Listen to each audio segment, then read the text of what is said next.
Onstage, Johnston to Jimenez.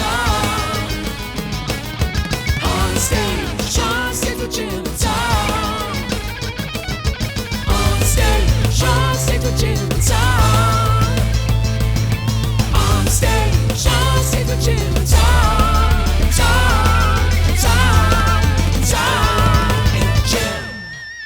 Tonight we welcome Whiskerman to the stage of the Phoenix Theater. This is an Oakland band that describes themselves as rock and roll overture to the great unraveling, and they have been active for nearly a decade. Tonight we'll learn what frontman Graham Patzner has put of himself into this project, and later we'll preview some songs from their new album coming in March. Please welcome to the program, Whiskerman. Welcome. What Thank you. Hello. Hi.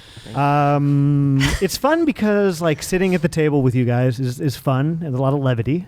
And yet the music, it comes from your tragedy, largely, this new album. Yeah, sure. Yeah, so I think, with any luck, we'll have a fun spectrum here. You know, it's funny, though, because my tentative title for the record was A Minor Tragedy. Because it's really not that big of a deal in the grand scheme of things. It's really not that much of a tragedy. And it's kind of a comedy at the end of the day, you know? But it's also a minor tragedy, so it's definitely very sad. But when you were in it, didn't it feel major? Like when you're in the thick of it. Well, see, but then if it was major, then it's in a major key, right? And so it's still kind of happy. How do we differentiate between a minor tragedy and a major tragedy? About a half step. Hey, musician joke. Oh, that was so good. That's a good way to start the new year. Yeah. It's quick. Like it's a death is a major tragedy. Sometimes. Oh yeah, absolutely. Yeah, I would say so. Yeah, I would say like death and sickness, and when you lose somebody and if you lose like a relationship or something like that, it's just there's something out on the other end, So it's always it's never terrible. It feels terrible maybe for people in the moment, but it's always gonna like come back around to something else, When we were talking before this, I was like, I'm excited to have you on because you're very thoughtful about like the poetry and the lyrics that you write for this project. And so I'm kind of curious, like, is the person who wrote the Whiskerman 2011 debut album similar to this person? Or is that like a different guy because of what's happened in the last 8 years? Oh, yeah, a lot different for sure. Yeah, things have definitely changed a lot, definitely. I smoked a lot more weed back then. I don't smoke as much weed. I still smoke a little bit of weed, but... A lot of my ideas were kind of in the clouds a little bit more than they are now, I think. Yeah. I've definitely, certainly been through more life scenarios. I mean, when I was making that record, I was just like, I wasn't doing much. I have a kid now, I'm raising a kid. That's like my main thing these days. Yeah, that changes a lot of... That changes everything. Dynamic. Yeah. Absolutely. It kind of... gives you something to smile about every day. Yeah. It gives you something to smile about, and it gives an actual reason to do things. Yeah. I mean, I didn't really have that much of a reason to do anything when I was like 2011. What was I doing? I don't even know. So like that first album was kind of more like it didn't center on necessarily even your minor tragedies. It was more. It was. I mean, there were some minor tragedies in there. I mean, but it's just like. That was like a kind of culmination of working on songwriting for many years after college and just sort of like the brooding of youth, just all going into that. There's a lot of like long walks in Sibley, which is a park in Oakland, and a lot of those songs to me kind of come from the land in Oakland. I feel like. From that first record. So let's talk about the new one, because that's what we're highlighting tonight. Cool. March of 2020 is when that album comes out. Let's say the future, fan of this band is listening to this long from now. March of 2020, which is in the future now. Wow. Will be in the past later. And this is an archival piece. Anyway, the album... yeah, it just blew your mind. The album is called Kingdom Illusion. Yeah. And it feels like you say it was minor tragedy, but I feel like it was definitely a period of great change. Yeah, for sure. And your whole like notion of what life was going to be sort of seemed to shift. Yeah. In the time period between the last album and this album. Would you agree with that? Right. Yeah. Yeah. Yeah, absolutely. Yeah. Do you want to kind of go into just the broad strokes, whatever you're willing to share? Because I think that sets the stage. Well, I mean, because that's the thing is like this record was, I mean, basically almost all of the songs were written within like, I would say like a 3 or 4 month period. And that period was after a pretty intense breakup. You know, it was the mother of my child and very heavy during those times. I don't think I've ever felt anything that heavy for a relationship, even still now. But also one of the most healing and potent changes that I've ever experienced in my life. And so there was just a period of time, and I part of it was initiated from a couple ayahuasca ceremonies that I did. I was staying in a house in Berkeley, and then through a series of circumstances, like this group came to do 3 nights of ayahuasca ceremonies, and I sat with them, and after that, it was like all of the resentment and rancor and all of these feelings I had towards my ex, like just kind of, it was like, oh, I can actually just, the key to actually getting through this is to feel it and then work through it and then let it out and purge it out, actually. Either it's, some people with ayahuasca, it's like people actually vomit or they, do it out the other end, or you actually just do a really big emotional purge. And so like my first night, it was like a very big emotional purge. And so then I was able to actually like, honestly, let go of it. I was able to let go of it. There's still some stuff that I had to work through for a while, but like that was the catalyst that helped me to move on. And that's within just a matter of like 3 months from the breakup. Some people hold on to breakups for their entire lives, and people go through their divorces for years and years and years. I mean, and it's just like, and it gets worse and worse, and you have lawyers that are just like pitting you against each other. It's just like absolutely dreadful. Yeah. But we were able to actually do the separation peacefully, and now we have a peaceful dynamic as well. That'll help in the raising of your son. Yeah. Well, that's the other. I mean, that's the main thing, is that you're just like, okay, what's the most important thing for this kid? Yeah. Because that's what it's all about. Yeah. And so that's how things are now. But so that period from that experience, and then just like the months after, I just started to sort of like dive deeper into songwriting, and this sort of new voice was coming out, and it was sort of like this embrace of the shadow and like darkness, and also this sort of revolting and rebellious sort of spirit that came out. And I think in the end, looking back on it too, I felt the spirit of like a clown kind of came through the whole thing, And so that's what I've been kind of playing with since then. And I've been seeing that also in the world, how much like the clown archetype is coming back in the world, like with the Joker and all these other things. And I mean, it's probably because we have such a with the presidency. Yeah. The presidency. I mean, the presidency in general is a joke, right? And so we also, and it's just like, these are dark times, and we need to be uplifted by that spirit. And so, yeah. Yeah, and you can also grasp the catharsis. Probably catharsis. Of writing about it.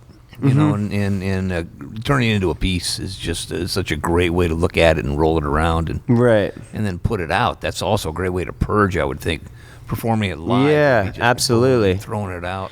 Yeah, that's kind of how it feels like it is too. Like you just, each time we do it, and even the more that we do it, it's just like you get to new layers of like the expression of it. And like when we're playing together as a band, like we get to just keep going in deeper into that expression. And it's like, it's a fun thing to do. Well, watching you tonight, it like seems like you have many moments of like that ayahuasca style experience, especially during the last song that you play. At the very end, if you like watch your face, it's like almost seems like you're having like an outer worldly sort of purging. Yeah, I mean, people can roll the tape back and see what I'm talking about. It's funny, actually. I did sing that. I sang that song in that ayahuasca ceremony, and the one that we're talking about. Yeah. Did the ayahuasca ceremony have any impact on what your idea of God was, faith was? Because it seems like, in what I've learned about you, that like faith has been a thing, and your idea of like how to worship or what God is has shifted over time. Yeah, I mean, honestly, yeah. I've gone through different levels of faith and belief, and different groups who believe different things. And like when you go into certain circles, then we have in the Bay Area, we have like a ton of medicine circles and different sort of like spiritual circles that people are a part of. And sometimes you get into their sort of matrix of language, which is like a cultish sort of thing that makes you start to, get on a certain wavelength that you think is super true, but then like sometimes it's a lot of things aren't true, and like that the language can start to become dogmatic, and the belief systems just start to sort of make a little bit less sense over time, and you're like, wait a minute, I can actually see the other side of what you're talking about, and like it's not really lining up. And so you have to just think for yourself in general. And I mean, and that's like, I mean, in particular, the ayahuasca ceremony, I don't think like necessarily the people that were holding it are people that I necessarily agree with at all. They were singing like white rainbow songs and, rainbow medicine songs that like I absolutely hated while I was doing it. So it's just like, it was like the cheesiest thing I've ever experienced. But there was like some people, there was like one guy in particular who was incredibly talented healer. And so it's just like, and he actually ended up getting kicked out of that circle, like eventually. So it's like these people who get cast out, and who maybe are on the edge of like some sort of healing and dynamic, and like people think maybe you're not behaving right and this and that, and it's like, but maybe they have like some of the most potent healing for humanity, you know what I mean? And that's what has been so exciting to me about like that part of things. It's like the rebel rousers, Yeah, right. It's like what you got here. Yeah. It's you put a skating rink in here, it's like At the Phoenix Theater in Petaluma, California. we're at the Phoenix Theater in Petaluma. Yeah. And Skate park. Skate park. It's not a rink. You ever had an ayahuasca session? I know I missed that one, and quite frankly, I'm kind of interested. But Are you? yet I digress. Yeah. I mean, I'm always interested in kind of that type of expansion. Yeah, for sure. Yeah. I see. I don't know you that well, but I see you two as sort of kindred spirits in a way, and because like you roll with the flow. It's like life deals you new things. Some people just give up. They look at that as like the last chapter. You go through a divorce, say. Hang on to the breakup forever. Right. That becomes the defining absolutely. last chapter of your life. And I think that there is something about like, when somebody asks you 3 times, can we put a skate rink in this theater, and just rolling with it because that's where the energy is taking you. That's what you do. Yeah. I had to actually move with the rest of the crew on that. It was, so we let them put up a skate ramp, and it was only going to be there for a week or 2. Maybe, for some reason, 6 weeks was what we gave them. And it was phenomenal. Honest to God. Holy shit. It was a beauty. It was 6-footer. And with... damn, man. nice. Really? Yeah, and it was our first ramp, so it was set up That's against rad. the stage, and they were shooting straight down the floor and going straight up, getting incredible height. It was just... Wow, I was in. That's it. Yep. I love the idea of the Whiskerman hardcore fan listening to this and be like, what the fuck is going on? Rules. No, they'll get it. They'll be right there with us here. Or else they'll be kicked out of the circle. Speaking of the guy that kicked out of the circle, why did they kick him out? Or can you not share? Yeah, I probably shouldn't share. Okay, so the follow-up question then. You talk about how you explore the fringes of humanity on the album. That's fine. We'll move on to the next one. It's fine. Also, I'd love it if it was like you. You were the one that got kicked out. Charles spills the beans. Yeah. I wish. Fringes of humanity is explored on this album. Sure, yeah. Do you think of like yourself as being on the fringe of humanity? Is it like you're a part of that fabric of the fringes of humanity, or are you just like observing the fringes of humanity? Well, I think like probably everybody is at the end of the day. I think that there's some people who can relate a little bit differently to that. I would say that I have a certain amount of privilege that would probably make me not as much at the fringe of humanity as most people. It just depends on how you define who would be there, the fringes of humanity. But so, how is that a thing on this album? Like, are there characters? Yeah, I think so. A song in particular on our record is called "Be Real," and that song to me has just been about. I mean, it is kind of about like people who have privilege or who are just kind of on a high horse. It's just like step the fuck down. Like, we're all in this thing together. Like, what the hell are you doing? Just like trying to, and it's something. It's also a conversation to myself, really, because I've been in that place where I felt like I was like holier than thou or better than somebody for whatever reason. It's just like it's all fucking nonsense. Nobody is. I mean, it's just we're all taking shits and we're all taking pisses and. I mean, also He's like not wrong. what about just like the most like the. Just you're sitting in your bed masturbating all day. I mean, like. Yeah, go on. Yeah. Please continue. How many of us have just not done shit? Like just we're all pretty pathetic. But we all act like we're not, and we go out act in like public. we're not, and Exactly. like we have this like, yeah, exactly, Yeah. and that we have this really important thing to do, and all of this mighty work to do or something, but which yeah, sure, but you're also gonna you're gonna get sick and you're gonna feel terrible at certain points, and you're not gonna be able to do anything at times, and like you're also you're gonna fuck up, and it's just being human, just like accepting that part of everybody. Yeah.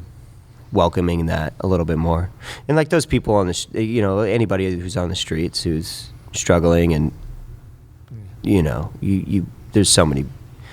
We have a huge homeless problem in Oakland, and well, we're actually it's expanding up to the North Bay.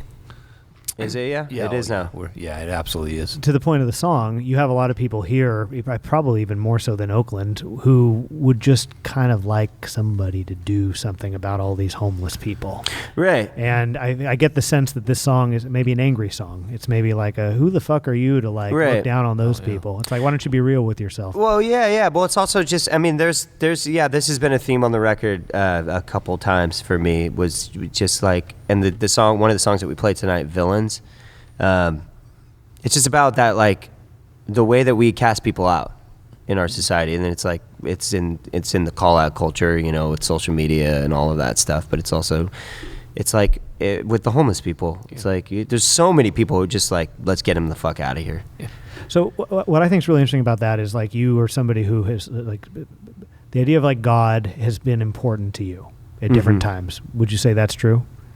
A higher power absolutely. or something. Oh, yeah, absolutely. So I think that like in kind of like our more secular time, I mean, I'm not a religious person. Tom has faith in a way that I don't have faith, just for context. But I feel like the idea of salvation, which is like historically like a pretty, like that's like not a bad idea. The idea of salvation, that there is something worth saving in you. It's like you make mistakes, but you can come back. It's okay. I feel like we don't have that as much in this era.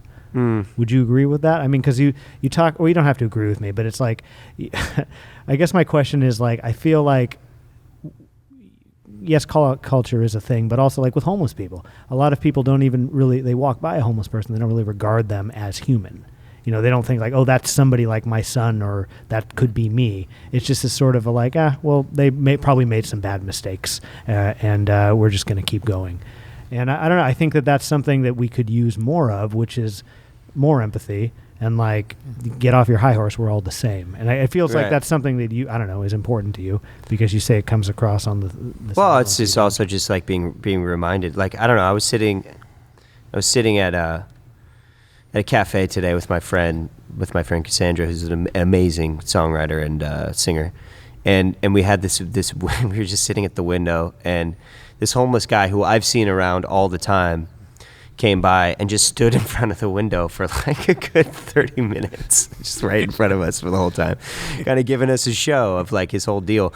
But it wasn't like he was just doing his thing, you know. And I think he got fried from what we decided is that he got fried from acid because he wasn't like a meth head, you know. He was like, this guy's just acid, and it was like, okay, well, a lot of us have done acid, you know. Any of us could have been there, like, and it just takes like you doing maybe just a little bit too much, and your body saying, "Hey, I want to stay here for the rest of my life. Why don't we just, that's it." You know what I mean? And so it's like, how far are you actually from being that person? And like, you know, what do you know? It's like, and that's where I think like maybe there is. I mean, maybe you can agree with like the higher power. It's like that instance was like the synchronicity of him being there at that moment. Like that's pretty profound. Things happen that lead. Well, I like to believe in magic. So if you believe in a higher power, you're believing in magic. Mm-hmm. When you get right down to it, you're believing in something you do not see, and you're believing that your faith is going to your faith in whatever that power is. Because I have no idea what that is. But your faith in that power is going to see you through whatever this issue is. And it might even throw a little luck your way. It certainly will keep you plugged in. Yeah, lucky. Oh, that kind of thing. And again, in a place like this, I've relied on that, I don't know, countless times. Maybe every day. You just never know how the hell you're going to, even open the doors some days. Yeah. In a project like this. But magic happens. And here we are. Well, I mean, that's the amazing thing I feel coming into this space. It's just like, this is one of the most incredible spaces for music and for community. And it's a strong. And partly that's my belief that the building itself has its own soul going here. Oh, yeah, really? And it's a really inviting soul. So here we are. Wow. In the depths of my best friend. Well, and your experience at the coffee shop is kind of like there, but by the grace of God go I. I mean, that could have been you. Oh. And I feel like that thought, or anybody who had experimented with acid or whatever. I mean, all it takes is like, doing a little too much or not, your body not agreeing with it. And I feel like we don't have everybody on the same page that's like, oh, that could be me. I should just feel a sense of empathy, and then maybe collectively, if more people felt that, we would have less of the issues that we have. I don't know. Right. I feel like a hardening of society is what's going on. What do you think, Don? Yeah, we also have the part of society that says, well, it's your fault for trying acid. Yeah. And that's a bunch of bullshit, too. Yeah. Yeah, it's like, I don't know. It's important to push the boundaries. And yeah, and I think that's a big part of the whole thing, too. The album, the ideas. Well, it's also just like it's about safe use, right? Too. Yeah. And there's like, because of the shame of like doing it, you have people who will just do it and they don't know how to do it right. They're afraid to talk to people. They're afraid to talk to people because it's illegal and they're going to get in trouble for doing it. And it's just like all these things just lead to worse situations and people getting into horrible drug situations just because they're shamed into it, I mean, unforgiving, I think, would be a good way to define that sort of thing. And I think that's your criticism of society is it's very unforgiving.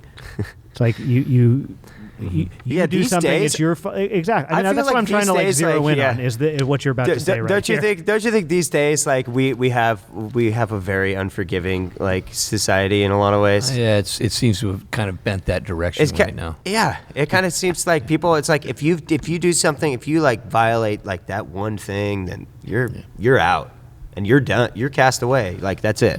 If you make that one statement. You make that one statement, you're canceled. You're canceled. You're canceled. And then, it's like, well, what do you do? Where's the line, first of all? And second of all, like, what is the mechanism for salvation? Or what is the mechanism for forgiveness? Or what is the mechanism for education? And I don't think there's a ton of room for that in this moment. Right. And I think absolutely, perhaps as time goes on, like, we can, like, maybe balance out the scale on that a little bit. Yeah. It's like, do you just become bad at a certain point? Nice thing about speaking broadly about this, if you never give an example, nobody can ever hit you on being sympathetic with a bad guy. And that's what I'm doing right now. Because I don't want to be taken out of context. But I just think it's an interesting thing to talk about. Like, once a group says that you're bad, right. you're a bad person, well, is that it? Are you done? Like, was that your chance? Sorry. Right. I mean, this is what. Yeah. I mean, this is why like people end up going like to.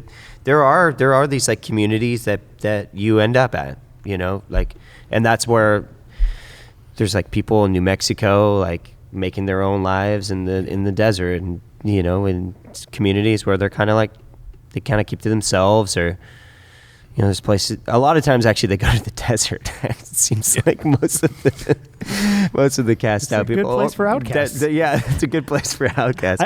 Or we got, you know, what's the place down in you know, what's it called? Slab City. Slab City. Yeah. Yeah. What's Slab City? Well, it's like an unincorporated sort of area. Salvation Mountains in Slab City. Oh, this is my type of mountain. I've been talking about Salvation lately. Yeah, this guy Leonard he painted the whole mountain for years as a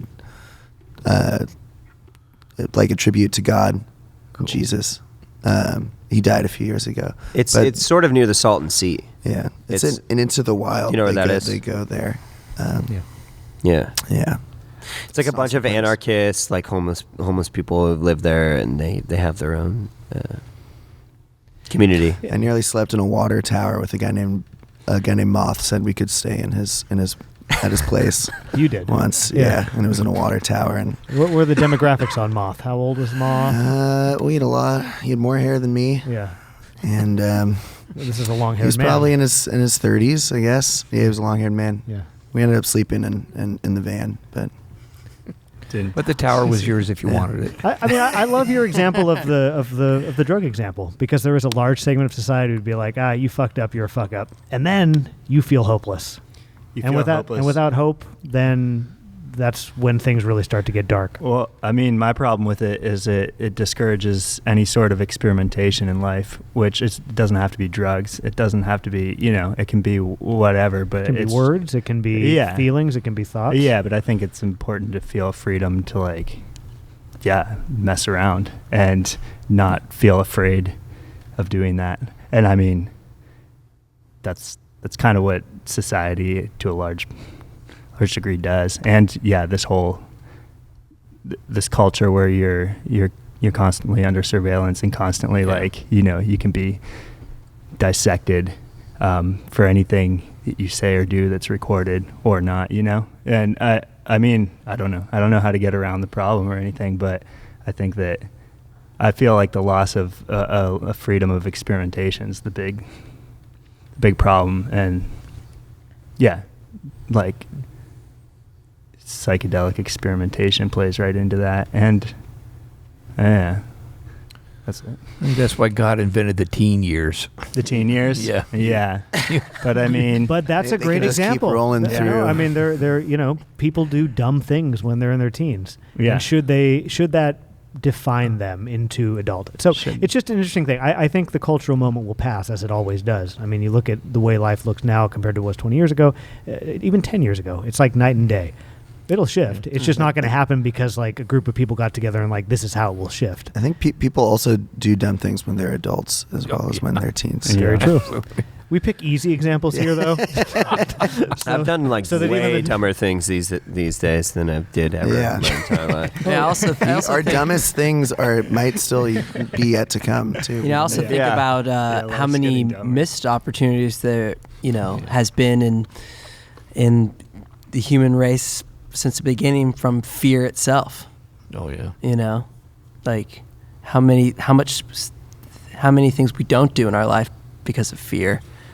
Yeah. Mm-hmm. Like all of across the board, you know. Up in Canada now, certain areas of Canada, at least mushrooms are illegal, and there are jurisdictions. I think in Berkeley, I think they're Oakland, yeah, in Oakland, absolutely. Let's go. So we're seeing that the boundaries are dropping. There are psychologists, psychiatrists that are coming out and saying, you know, maybe experimenting with LSD is not a dangerous thing, and it might be a healthy thing to do under certain circumstances or without going too far overboard. I don't think it's not LSD though that is being X. decriminalized. No, but it's not decriminalized in Oakland. I think it's actually plant medicines in general. Yeah, it is. Yeah, right. It was I think mushrooms And ayahuasca and San Pedro and peyote. And San Pedro. Yeah. But you really got to work for that one. For San Pedro? Oh, God. What do you mean? So I don't know how much it's going to end up. I'm very familiar with San Pedro. I can't handle the taste. Oh, but A friend of mine told me it was going to be the worst thing you ever tasted. You gotta. Son of a bitch, it was. There's just so many better ways you can help the man out. What do you do? Well, you have to eat it, man. No, but you can make a tea out of it, and you can put honey in it, and you can put. Does that really? It really helps. Yeah. No, it truly helps. You can make it. Cool. You can make it taste good. Well, the thing is, I swear to God. I think I think part of the journey is actually overcoming the taste and forcing yourself to. Well, what are you doing? Are you just like eating the straight mush of it or something? Oh, man. Well, yeah. What's wrong with you? We tried to put it in a milkshake one time. Oh, my God, Tom. That was really bad. Tom, what are you and like with actual milk? Well, yeah. That was really bad. Now you've got this vanilla big ice cream. taste. It was ugly. Well, we were teenagers. Again, there's a beautiful thing about being a teenager because a lot of inhibitions are not there. Well, the inhibitions might be there, but if you think no one's watching, you're going to try that shit anyway. And, and there it was. So, we experimented with all that stuff. And I think the milkshake was the worst one we ever. What does San Pedro do for you if you haven't done this thing awesome. before? I love that. You like it? Oh yeah. No, it was. Dude, I looked right through a house. It was fucking incredible. You looked through a house. Oh man, a friend of mine was coming back from Sheehy. That's his last name. A friend of mine was coming back from Prior Europe. guest on the program, by the way. We were having a barbecue around it, and so I was sitting in the back of the house, kind of the side of the house. It was this glorious old farmhouse, and I could see the car driving down the road with John in it, and then they pull into the driveway, and I watch him get out of the car and walk around the house because I was fully on the other side of the house watching this whole thing. Fucking spectacular. Absolutely incredible. An absolute out-of-body experience that just was, oh my God.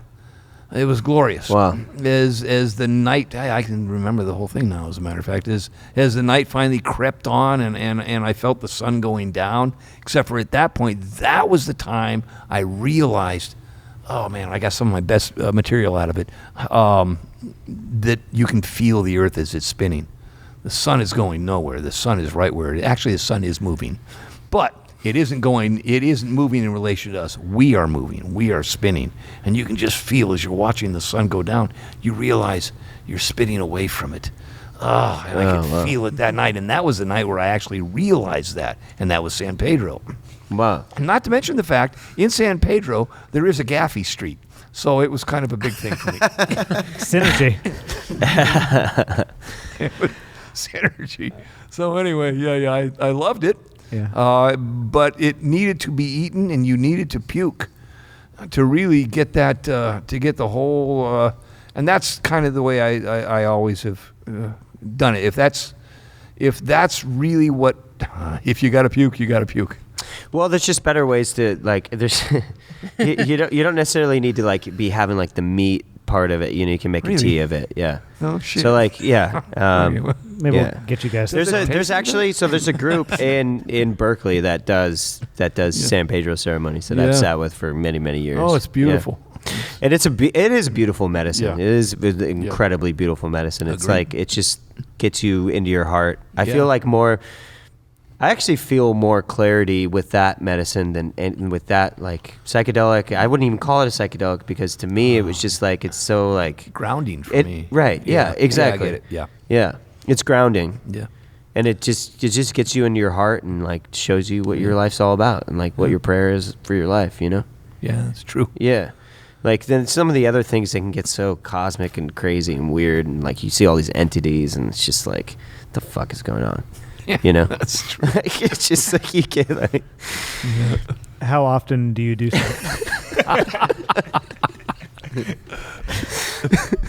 how often. No, I'm just curious. Like, no, just San Pedro in particular. Like, do you have to tune up every month? Would you say?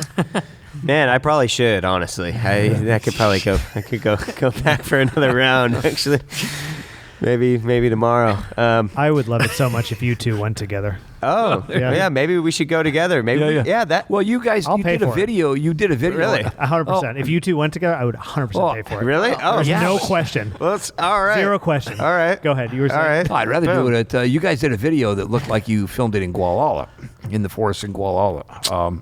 Yeah, I Is think it that in your actually. Charlie Which did you? Charlie June? Is that the one? Yeah, you're talking Charlie about? June. Yeah, Yeah, you watched that absolutely. video? Yeah, I so that was actually in a place called Canyon, which is behind the Oakland Hills. it was, You know Canyon? and I don't, but it reminded me of a place that I usually go when I want to eat something like that. In Gualala. Yeah, oh yeah. You know, my family has a house in Sea Ranch. Oh, there you go. Yeah. Correct. Yeah. I like to be on the river itself. On the Gualala River? Oh yeah. Oh, man. Because you can follow the river down to the beach, and if you skate, by the way, so you follow this trail along the river, you do the switchback, it takes you up to the driveway to the visitor center. And if it's after the sundown, they've locked the gates at the visitor center, so now you have this glorious 1 mile road with a really gentle slope that you can skate down to the ocean on. It's a perfect beginner slope. Yeah, so it gets a little fast in some spots. Beginner to intermediate slope, but oh man, it's one of the best. Are you a skater yourself? Not much anymore. I had an accident actually up at Gualala. What did you take it before? That's true. Yeah, that was in my 40s. Yeah, was that a It San took me- Pedro night? Yeah, this sounds like a great place. It was a whimsical segue as we go back to the Kingdom Illusion album. Here we go. It's the title track of the album. Yeah. In case you don't know that out there. Could you tell us about the song a little bit? Because I feel like it sets the stage for everything. Yeah, I think it's a lot of the stuff that we talked about tonight a bit. Well, I mean, a breakup with God. We didn't Yeah. really talk about that. A What is it? breakup with What God. was your breakup with God, or like your idea of what God is? You know, that's that sort of goes into. I think that goes into the sort of like the ideals that I was thinking that how my life was supposed to look like, and like the kind of person I was supposed to be because of the way that I was raised, or the way that I thought that like you should behave in this world because of sacred law. And like it goes back to being a Christian, growing up Christian, but also even learning some like newer spiritual belief systems that like, see, that's where it gets tricky with some of these medicine circles, is that you can kind of go down little sort of rabbit holes of belief systems that don't serve you actually at the end of the day.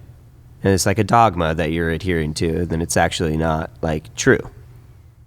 And so, but at the same time, there's times when where we kind of like dip in and out of being in alignment with our lives and with our prayer and our relationship with creation, and that's also true. So it's not like somebody else was wrong and some system was wrong.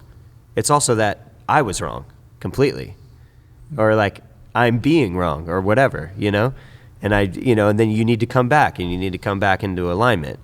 But this is sort of like the song is about kind of lifting the veil and seeing the illusions that a lot of times it's just our minds that are just like completely playing tricks on us. It's always. I mean, It's always right. Yeah. Okay. It's always in your mind, I think. Isn't it? I mean, I'll yeah. I'll give it to you to explain that. It's always that. That's true. That's been my problem. Yeah. Yeah. I mean, yeah. It's eventually it's coming back to what's in your head, what you believe, and what's fascinating for me about that is how do you not believe what you believe? What do you mean? So you have these set of beliefs, and there are some things in you that you're born with that you know, and they stay with you all of your life, I notice, at least for me. Yeah. And it's like this core set of truths or something that you're just born with. You know it's there. Yeah. And eventually you can go through all the rabbit holes and all that, but eventually, and it's like, so I mean, I guess I'll be honest, and I don't know how much of this ends up in this show. I did LSD for a lot when I was younger. And finally one night, I'm on it, and I'm looking around and I go, this isn't real. I'm having a fucking great time looking at that sky. Just incredible what I'm seeing up there, but I'm not seeing it. It's not up there. And as soon as I came to that realization, boom, the trip was done. And these are the truths that are in you at all times. This isn't real. This is. I know that. But I could be on LSD and tell myself it's not. But eventually, it is. And that's not going to change. And those truths are always in you. But that's the same thing that tells me that's why I believe in magic. That's why I believe in faith. There are things that happen because of the strength inside you that you can make happen. That's a tough one to explain. But it's time and time again, it's come back on me. And this is the best example, this building we're in right here. I have no idea why this is working, except for the fact that, I mean, here it is.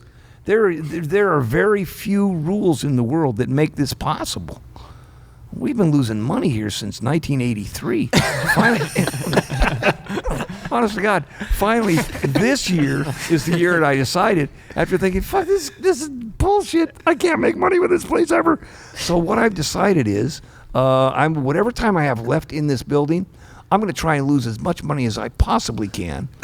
Dude, and once I change the paradigm to that, fuck, I'm the most successful I've ever been. Wow. Right on. Yeah. We kind of had that realization on tour. Yeah. Absolutely. But that's true. It's the truth. All you want to do is just change how you're relating to what your experience is. And there it is. Yep. I'm doing great now. Fuck. But I have no idea why. Yeah. So that was triggered by him talking about changing belief system and stuff. Because I Yes. heard you mouth like, wow. Wow. Yeah. No, I don't know how to explain it, but there are some things that I know are true, and they always will be true. And you can. I mean, that's totally real. Yeah. Yeah. And that's. Well, I mean, that's the thing. It's like just the values, like you come back to just your core values, really, right? I mean, and I value the things that I value have become really clear lately. I mean, and that's family and my son and your son. I mean, it's like that's the real deal. I'm just glad that I'm not like that I'm actually in his life. Yeah. I get to be in his life. So that's to me is a miracle that I still get to raise him and show up and actually really enjoy doing that.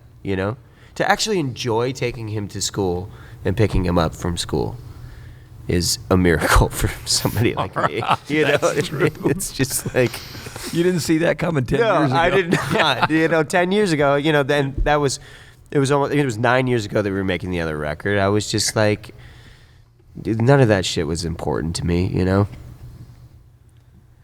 When you talk about this album, you've said that it kind of like pays tribute to this kind of transitory period where all this stuff happened. You talk about like the veil was lifted, the tower was falling, and you say you're honoring the destruction. How do you honor the destruction? Just by documenting, by like the insight that you've gleaned? I think you make art about it. Yeah. I think that's at the end of the day. I mean, so many people are going through that. Losing their houses and the fires that are happening in California in particular, right? and you also honor it by moving forward and doing the next thing and like rebuilding. I had a friend who lost her place up in Lake County, and she rebuilt it in an incredible way, and also still like built around the burnt bushes and stuff like that, and like used that landscape to make something even more beautiful, because it was tarnished, you know. And I think that's an important thing to do as a human. Do you feel like this kind of like wild exploratory period is still ongoing for you, or do you feel like you've kind of like learned you've learned a lot, and you're kind of more in like a period of like, okay, I kind of get it. I'll do the San Pedro sessions, tune up with ayahuasca every once in a while. I'm pretty. I don't know. What do you guys think? What do you guys think? Just when I think it's plateaued, it revs up again. We got Black River coming out on the next one. Yeah. I think I think it's think things. I don't know what it is You about. still got your edge. I've thought, just when I thought Whiskerman lost his edge, got it right back. I am back in a very similar situation right now, and I'm just like I'm in a very creative, expansive time right now, and I wasn't for the last few years, and just like I was in a relationship in the last few years, and I got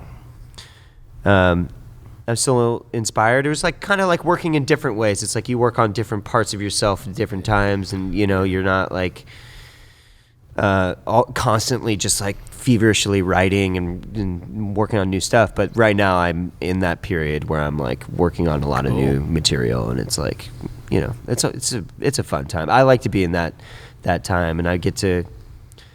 We have such an amazing community in the Bay Area too, and there's so much to be inspired by. There's so much art, and so a lot of people actually don't really know that. Like they think that the Bay is kind of just like a tech place, right, and a business place, and it's incredibly hard to live, and it's actually maybe fueling like this great art that's happening. Would you say Otis, which is your son's name, would you say he was like your sort of salvation?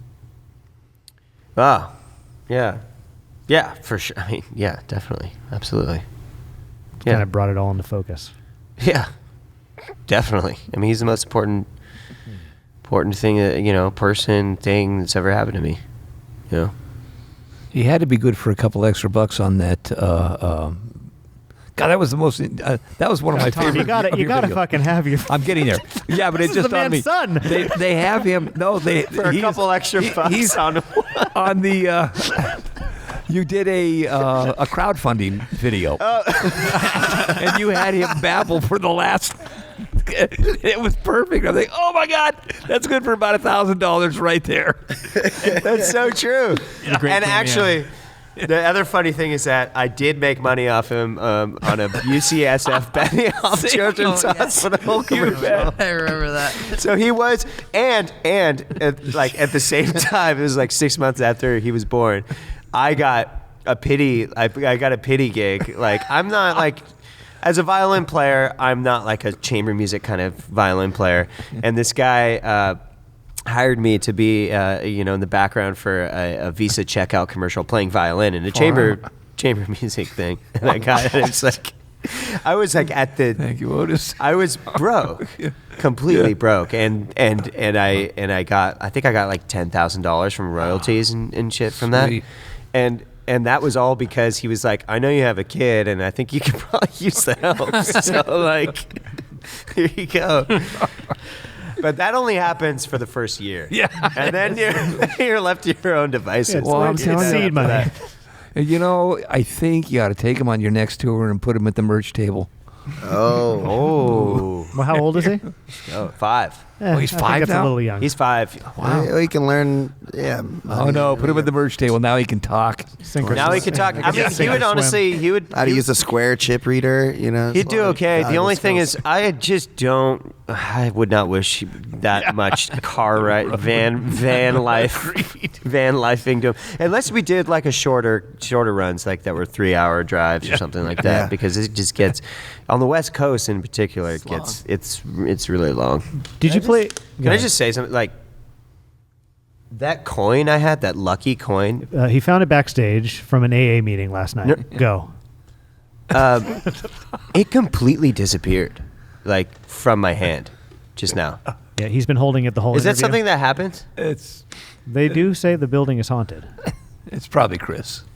That's a I think ghost. it's in my pocket. ghost. Oh, it's a ghost? I think he just took it. Did you take it? No. Yeah. Oh, no. That's That's- No, because I was holding it. I was holding it a bunch, and then I was like, it kind of flicked out, and it's probably somewhere, but I think it's gone, and I'm totally fine with that. Yeah. I just think it's very, reappear. but not for me, probably. Nah, who knows where it'll end up? Yeah, exactly. Actually, if we had the wherewithal and we could keep track of it, you could probably come up with one hell of a movie based on everybody that finds that coin and the adventure they have around it. Sisterhood of the Traveling Coin. Yeah. That's the one. That's what I'm talking about. So, what was that movie? There we go. Well, yeah, nice one, Will. Gotta get on that mic. One and done for Will. Thank you. Good night. I hope we find the coin. We'll see the No. movie. We'll find out where it No, is. no. It's fine. It's gone. Gotta let it go. That's life, baby. Hey? Yeah. Got to loose. You gotta lose. Yeah. Exactly. This is fail upwards, right? Yeah, fail up. That's what the. That's not bad. That's a George Bertelstein Is one. it? He's the guy who runs the San Pedro ceremonies. Wow. He says fail upwards. You'll meet him soon. All right, well, there you go. I think you'll like it. All right. What Anyway, a great night. thank you guys so much for joining us tonight. Yeah, thank you so much. It's very fucking cool also that we had your brother on the show a couple years ago with Fox Yeah, House Brigade. And absolutely. your other brother played with him in Judgment Day on this stage. So even like being from Oakland, you guys have like kind of and you played with a ska band long ago. You have like a fun history in this building that we've talked about. It's kind of been like the eighth person in this episode tonight. Anyway, you guys have been doing this for almost 10 years and it's very good. And thank you so much for sharing Thank with you us so here much. tonight. You Thank guys you. were Thank very you. generous with everything, you especially with what you shared of your life and Oh, how right this on. next album got made. So thank you for sharing that with I us. appreciate that. And in just a moment, the music of Whiskerman is up next. Thanks again, everybody. Thanks. All right. Yeah.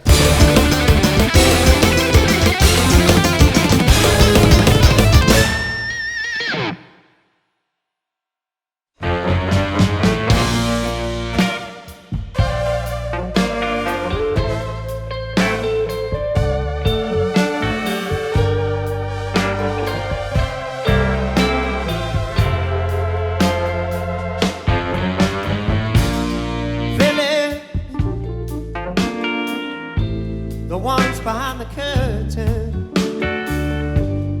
rolling out the bloodbath across the floor. Jesus, wrapped as a demon, kicking up and screaming through the night.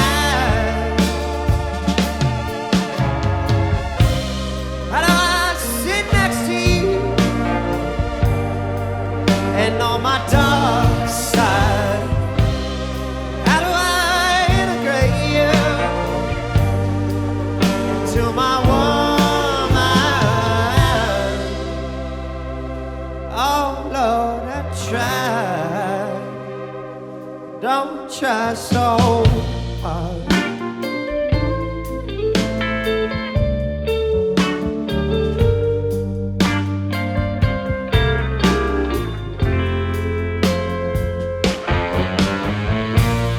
Villain, cast you out and leave you. Pretend we got everything in control. Villain, I don't wanna see you coming around messing up my mood. And I sit next to you, hang on my dark side. How do I integrate you into my woman? Feeling you're my new relief. I'll rest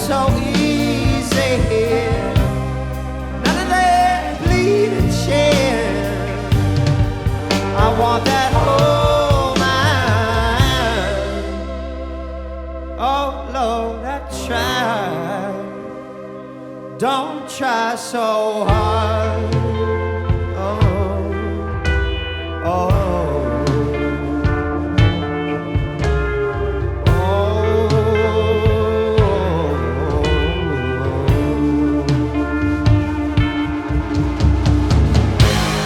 Baby, we come run 'em off a cliff, drop 'em in the mouth of an Irish priest. Nobody knows the real value of the devil. Nobody tries 'cause they want to stay level. But I know it's living in me. You want to stay good, but you kidding me with all your beliefs. Hey, what you think? It's all a dream.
You poor old roving Jew.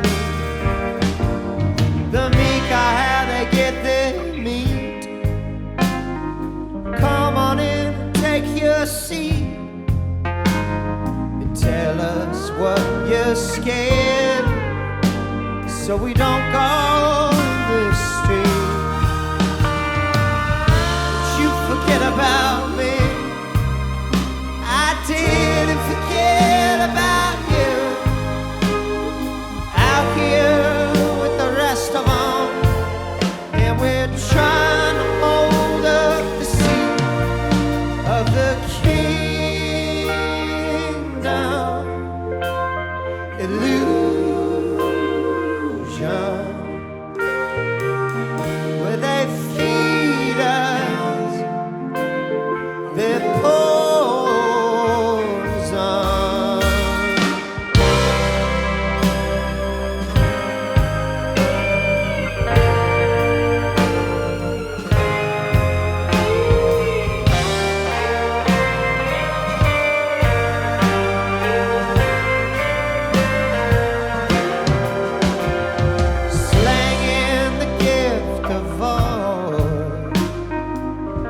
settling for old bar stools.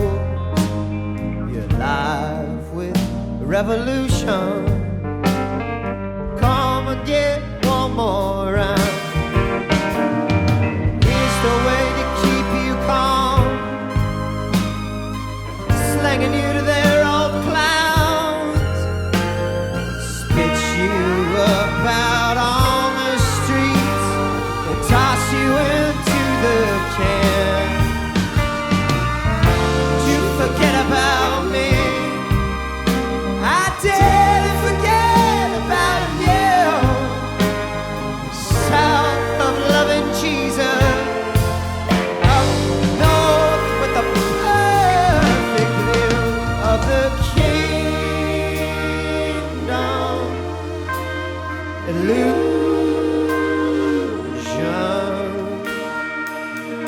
I can see the kingdom rocking back and forth. It's an illusion. Oh, baby, baby, baby, baby, baby, light your head on fire. There's nothing, there's nothing, there's nothing gonna keep you alive. You keep running around and around, keep telling everybody about that rebel sound, how everything is changing. Gotta keep your head down, take you over, wake up, keep quiet. Alright, I'll forget about you if you swear that you never knew me. We'll both breed more babies, walk out on the flooded streets of the kingdom illusion.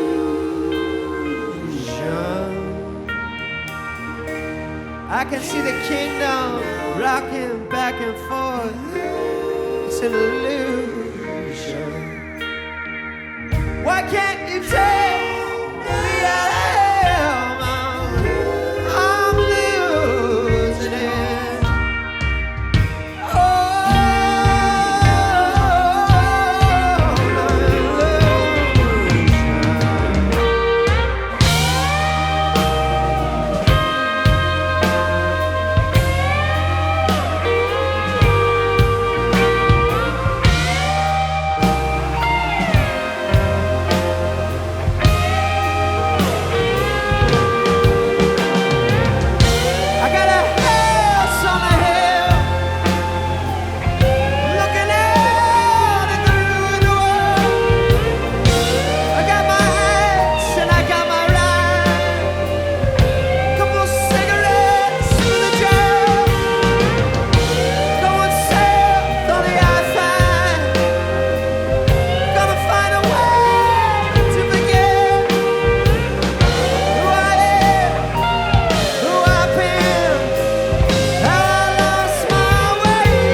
for the rest.